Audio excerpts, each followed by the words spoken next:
فقت عالستة، واللي فيقني مش منبه ولا زقزقة عصافير. اللي فيقني قرقعة الشتا على الزينكو اللي مسقوف فيه بيتنا. دخلك مين قال الزينكو شي مش منيح؟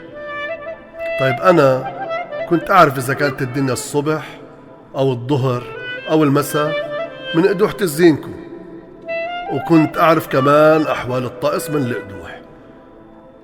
كان الضوء يسحسل من بين القدوح ويفوت على الأوضة اللي أنا نايم فيها. ولما فقت لقيت أمي حاطة تحت كل قدح كيلة بتنقط مية الشتاء فيها. أنا ما كنت مزعوج، بالعكس أنا كان يطربني صوت المي هو عم بقرقع بالكيلة، والله كأنه عم يعزف شي سيمفونية عالمية. يمكن أنا من هون ولدت عندي فكرة إنه أكون فنان. ولعت بابور الكاز، شحبر بالأول شوي، بس نكشته بالإبرة حميت النار فيه. الله، ما أحلى منظر النار من البابور وهو مولع.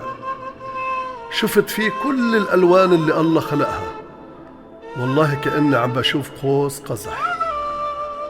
وحتى أتدفى حطيت وجه تنكة مخرومة على البابور. أمي كانت قصيتها من كعب تنكة سمنة وزعوا لنا إياها بالأعاشة. احمرت التنكة ودفيت الأوضة. والله ولا شفاج بالعالم بيقدر يدفيك قد ما بتدفيك هاي التنكة. مليت الغلاية مي وحطيتها فوق التنكة واستأذنت من البابور لألبس أواعية. ما لحقت أغسل وجهي وألبس البنطلون حتى صارت التنكة تفقع من نقط المي اللي عم بتفور من الغلاية. لقمت زلفتين قهوة وحطيت القميص علي، وما لحقت ألبس القندرة إلا والغلاي فايرة على التنكة. وتسحسلت المي من قدوح التنكة وجمعت على راس البابور المحمر مثل الجمر، وطفت النار اللي كان وهجه مثل قوس قزح. يا الله، معقول كم نقطة مي بيطفوا هذا الوهج؟ فرجت على الغلاي لقيت باقي فيها شوية تفل. دلقتهم بالفنجان وشفيتهم بسرعة، سلوقت شفافي.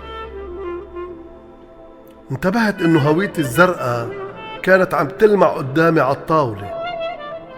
حسيت كأنها عم بتقولي خدني معك، ما تتركني وحدي. ولك يا هبلة ليش أنا فيني أخطو خطوة من دونك؟